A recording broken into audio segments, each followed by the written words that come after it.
C'est 225 000 femmes victimes de violences conjugales aujourd'hui en France, dans une relative impunité. Et il y a des dysfonctionnements graves en termes de politique publique qui empêchent l'égalité entre les femmes et les hommes.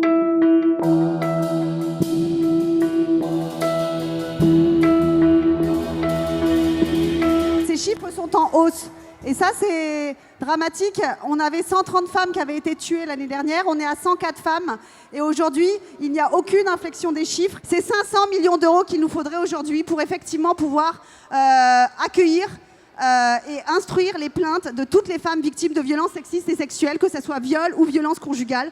Aujourd'hui, c'est 29 millions d'euros au niveau du secrétariat d'État, donc à peu près des miettes aujourd'hui. Et on n'a pas de résultat.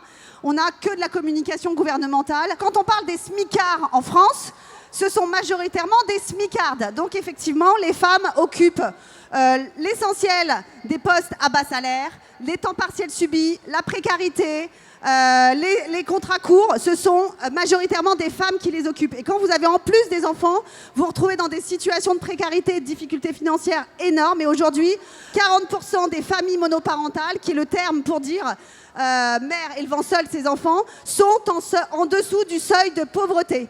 Et dans le cas des femmes de chambre de l'Ibis Batignolles, j'aimerais prendre 2 minutes pour parler de ce cas qui est emblématique de l'articulation entre patriarcat et capitalisme. On a des femmes de chambre qui sont d'un courage exemplaire, qui mènent une grève depuis le 17 juillet à Paris 17e. Ça fait déjà 2 mois qu'elles sont en grève. Elles sont exploitées par un sous-traitant STN au bénéfice du groupe Accor. Alors j'ai regardé avant de venir, Accor c'est 400 millions d'euros de dividendes.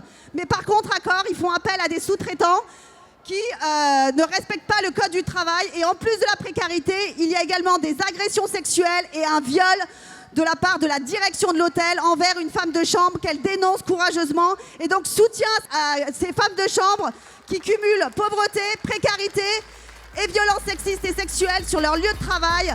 Il y a aussi une cagnotte, donc n'hésitez pas à les soutenir.